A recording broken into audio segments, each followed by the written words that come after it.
Hey guys, Peter Franson here from christiangeekcentral.com and Spirit Blade Productions. Like many people, I entered the world of Monster Hunter with Monster Hunter World, putting in over 1,000 hours and continually getting surprised at how much I enjoyed fighting many of the same monsters over and over again.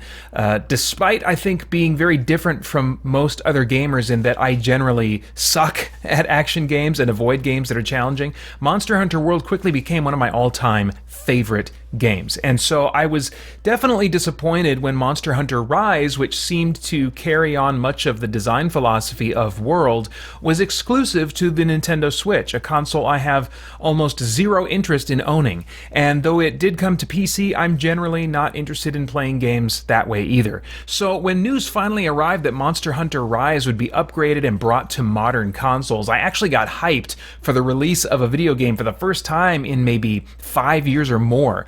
So did that hype set me up for more disappointment, or have the first 15 hours of Rise so far been delivering what I was hoping for? Yes and no. The most common question is probably how does it look and perform on modern consoles. I'm playing on the PlayStation 5 and using the display presets as starting points, I've taken advantage of the numerous customization options to find a visual aesthetic I'm happy with. Even on the highest graphical settings, there are some textures that just don't look as detailed, and some models that have more noticeable facets and flat surfaces. Both reminders that this is a game that was made for hardware less powerful than even the PlayStation 4. But being able to play at 60 frames per second and tweaking a few settings results in an overall visual aesthetic net result that I find roughly equivalent in quality to Monster Hunter World. And I don't mean objectively in terms of like polygon count and stuff like that. I just mean in terms of the subjective visual quality that I'm feeling about the game. It's definitely comparing apples to oranges, but I think I'm equally happy at the end of the day with the visual presentation here as in Monster Hunter World. The visual designs seem to be leaning more into ancient Japan compared to the more Western barbarian vibe of Monster Hunter World, and the music leans even harder into traditional Japanese aesthetics, including a female vocalist leading a number of tracks. Like Monster Hunter World, I imagine at some point I'm just going to turn the music off, not because I disliked it, but you know, when you get 500 hours into a game and you hear the same tunes over and over again, you know, I think it's pretty reasonable that you might feel like turning them off. But for now, I gladly took advantage of the option in my house to change what music plays in various places, so that I could swap out the songs led by that female vocalist that I wasn't really feeling for something that was a little bit more to my tastes. As for the voice acting, well, I turned that off as soon as humanly possible. I just don't need anime voice acting in my life. I think it makes me an angry person. Rise is considered the most user-friendly entry point to the Monster Hunter series, and that's probably true. There is still an onslaught of pop-up text menus trying to teach you everything, and it's a lot of reading without always comprehending, in my case, what they are trying to get at. But I think you can rest assured that you don't have to understand it all, or even half of it, to get into the game, especially with some special gear beginners can use in Monster Hunter Rise to hugely boost defense at the start, which I didn't take advantage of, and have still found the game easier than I remember World being at the beginning, although that probably has a lot to do with me no longer being brand new to the series. There is still also a ton of info, though, that I wish the developers would just make accessible in the game. Right from the start, even. Monster elemental weaknesses, the names of monsters you need to hunt to obtain the parts needed to upgrade your weapons. This information is obscured as you're looking at the weapon advancement tree by question marks, and is not at all obvious at the start what will trigger the reveal of that information. There are online wikis and guides that can provide all of this information. But although I know it would likely involve a lot more work for the developers, I would be very grateful if they would just put it all in the game and save me the trouble of keeping a wiki tab constantly open on my computer next to me as I play. Now, I understand that's going to be controversial for our longtime hardcore Monster Hunter fans. Of course, I'm not trying to speak for them. I'm just speaking for me here. There is also other info that either isn't explained or perhaps is, but it's buried in menus somewhere, like affinity, for example. Weapons have it sometimes. Well, they all have some kind of affinity percentage rating, but is it good? What is it? Well, you can find an explanation hidden in your Hunter info sub-menu, but the description is vague compared to the simple yet vital description any experienced Monster Hunter player could give you. Or fire damage. Is 10 points of fire damage the same essential quantity as 10 points of regular damage? You'd think so, but not really. There's actually a major relationship between the effectiveness and relevance of elemental damage and the weapon type that you choose. I almost accidentally discovered this in an online wiki playing Monster Hunter World, and knowing that is really valuable. Of course, the value of that knowledge only really comes into play dozens of hours in. As I said, you probably don't need to know how to take advantage of half of the systems in the game. For me, I didn't bother using basic things like eating meals before hunts and restocking mid-hunt until over 100 hours into Monster Hunter World as an exclusively solo player. And by then, I even found it kind of enjoyable to do the research and kind of felt like I was being clever and figuring things out, As I said, I'm terrible at action games, and found the sword and shield weapon set to be the easiest to learn in Monster Hunter World. In all of these games, you have a lot of different weapon sets to choose from, each with their own button commands that have their own unique combos, and so the weapon set that you choose dramatically changes what your experience is going to be. I stuck with Sword and Shield here also in Monster Hunter Rise, and I found that it feels mostly the same.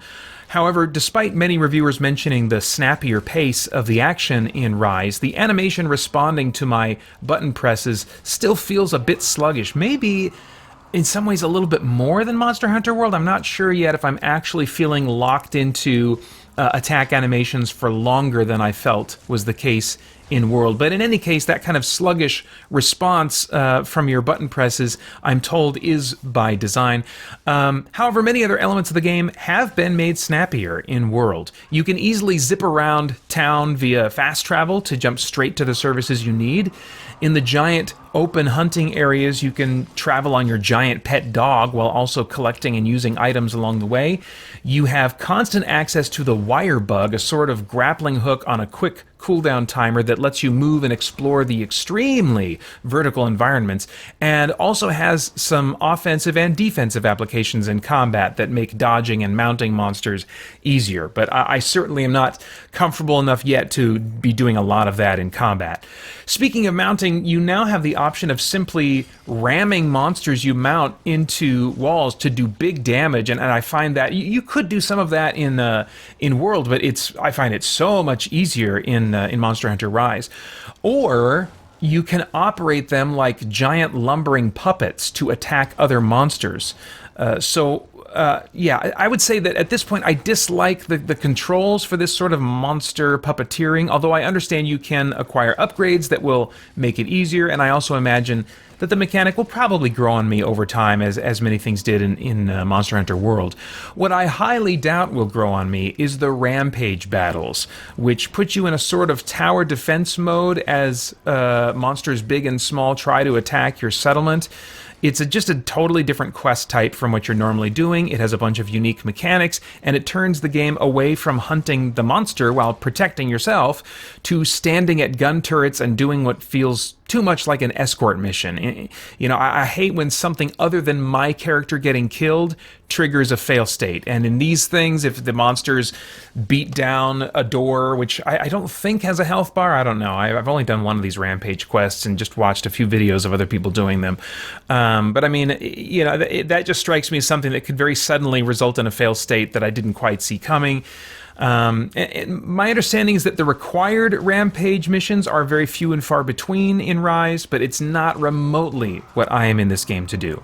What I came to do is feel surrounded by beautiful, fantastical environments to explore, while collecting materials and hunting monsters to get materials that will allow me to build gear loadouts with the same brain matter I would use to construct a Magic the Gathering deck, marveling at my resulting feat of efficiency that overcomes my crappy hand-eye coordination and lets me take on monsters with my clumsy gusto and still come out victorious after an intense encounter with what feels like a living creature. That is what I came to Monster Hunter Rise for.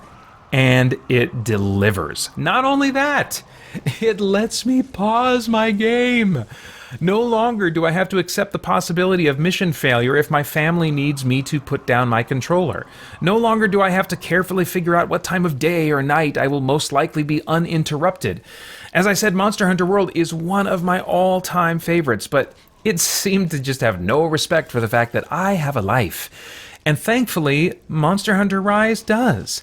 Even when I take on multiplayer missions as a solo player, the option to pause is ever present. And that is such a big deal for me as someone who tries to keep people more important than my game time. Which brings me to another element of the game that is relevant to my perspective as a Christian, the monster fighting.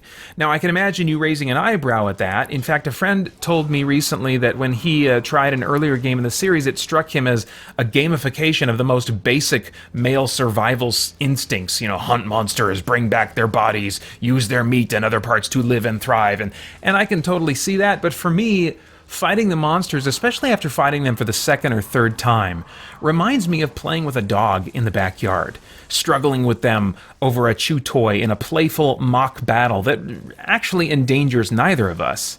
You know, and being surprised and delighted at their quirks of behavior. Although comparisons could be made to concerns over real-world big game hunting, I recognize these monsters are not real. In fact, when they quote-unquote die, they just seem to endlessly come back to life for as many times as I want to hunt them. So, despite being giant and fierce in their looks and behavior, I love getting to know them and having what are ultimately these intense but harmless, playful experiences with them. And it sometimes leads me to think ahead to what we have been promised. Jesus is going to return and radically change the status quo. Regarding that time, Isaiah 11:6-9 says, "The wolf shall dwell with the lamb, and the leopard shall lie down with the young goat, and the calf and the lion and the fattened calf together, and a little child shall lead them. The cow and the bear shall graze, their young shall lie down together, and the lion shall eat straw like the ox. The nursing child shall play over the hole of the cobra, and the weaned child shall put his hand on the adder's den. They shall not hurt or destroy in all my holy mountain, for the earth shall be full of the knowledge of Yahweh, as the waters cover the sea." As humans, we were always meant to live in peace and harmony as the gentle and compassionate rulers of nature. And I think on some level, God has left us with an awareness of that, or a longing for that, as one of many things he does in each of our individual lives to lead us to him. And Monster Hunter World and Rise, unintentionally, I assume, speak to that longing in me and lead me to look forward to just one of the many ways in which Jesus will provide complete and lasting rescue for me and this world. Well, there is so much more that I could say. People dedicate entire channels to this game, and it's no wonder for all of its depth. But I would say to not let that depth scare you away or intimidate you. Based on my experience with World and my first 15 hours with Rise, I think that this is going to continue to be an experience that onboards me. Gradually, I can kind of take things at my own pace, and I think that at $40, Monster Hunter Rise is an insane value if you measure cost versus engaging playtime. And if you want to wait for a sale, even more staggeringly so. If you're curious about this series, this seems to be a great time to jump on board. As for me, I want to stop talking about Monster Hunter Rise so I can wrap up my workday and go play Monster Hunter Rise. Thanks for watching. Bye-bye. For more chat about geek entertainment, answers to your questions, and news from the wider world of Christian geekery, get the Christian Geek Central podcast today on iTunes and other podcast services.